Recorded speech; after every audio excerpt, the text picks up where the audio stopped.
Hello students, please subscribe the channel, drop a like, share and comment. This is exercise number 17 of the Progressive Monthly Magazine, August 2022 on the speed of 100 words per minute. Start.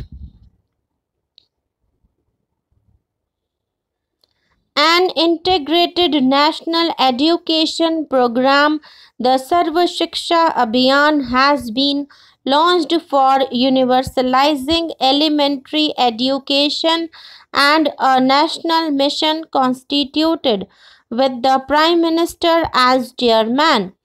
The program aims to provide 8 years of quality elementary education for all children up to the age of 14 years in a mission mode with a thrust of community ownership, disadvantaged group and girls' quality education, and alternative modes of education. All existing schemes on elementary education will converge with this scheme after the 9th plan, and it will cover all districts in the country by March next year. We are determined to maintain and strengthen our competitiveness in the field of technology education. A task force set up for this purpose under the HRD Minister has made wide-ranging recommendations to upgrade and expand this area of education. The Roorkee Engineering College will be upgraded into an IIT, and funding for IIT Guwahati has been stepped up to ensure its early completion. The base of IIMs to be expanded. Regional engineering colleges are to be strengthened, and new institutes will be set up with public-private partnership.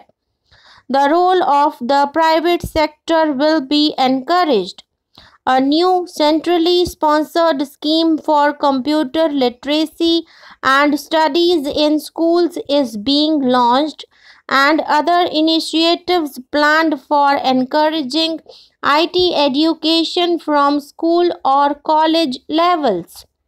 Last year, I announced the availability of 100% deduction from income tax of payments made to institutions for vocational education and training by the private sector set up in rural areas and small towns. I propose to make the same deduction available for payments to engineering institutions also. Mr. Speaker, sir, I have personally experienced poverty and faced problems in pursuing higher studies. I, therefore, feel that no deserving student in the country should be deprived of higher and technical education for want of finances. I am glad that the Indian Banks Association has formulated a new comprehensive educational loan scheme which will cover all courses in schools and colleges in India and abroad. Loans will be available under this scheme up to rupees 7.5 lakh for studies in India and rupees 15 lakh for studies abroad. No collateral or margin will be stipulated for loans up to rupees 4 lakh. The interest rate will not exceed PLR plus 1% for loans. The year 2001 is being observed as Women's Empowerment Year. My colleague, the Deputy Chairman of the Planning Commission, is heading a task force to review the programs for women.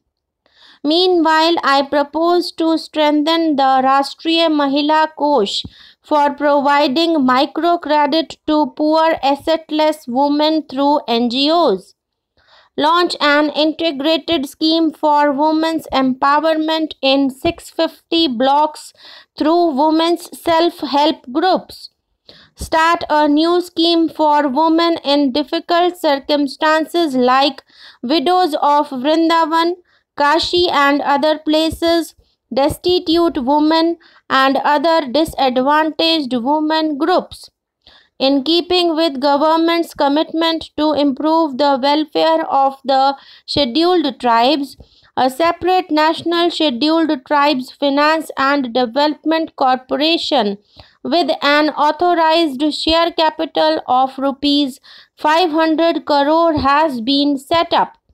The allocation for the schemes for welfare of scheduled tribes in the Ministry of Tribal Affairs has been enhanced from rupees 786 this year to rupees 986 crore in the coming year. Similarly, the allocation for the schemes for welfare and upliftment of scheduled castes in the Ministry of Social Justice and Empowerment has been enhanced from rupees 709 crore this year to rupees 790 crore in the coming year. Honorable members may recall my announcement in the last budget of a new group insurance scheme, the Janashri Bima Yojana, to extend social security cover to the poorest sections of society. The said scheme was launched by the Prime Minister on 10th August 2000 and has been well received. 332 schemes have been approved so far, covering people in the BPL segment. I believe that the social security cover needs to be widened to minimize the miseries of our people below the poverty line. Accordingly, I propose to introduce two more schemes during the next financial year. A special scheme for landless agricultural laborers, the Khetihar Mazdoor Bima Yojana, which will provide benefits of insurance cover as available under Janashri Bima Yojana, and a pension of rupees 100 per month to the beneficiary on attaining the age of 60 years. In the case of beneficiaries who join the scheme at a young age, some periodical payments at the end of every 10 years are also envisaged. The beneficiaries will be required to make a small contribution towards the premium.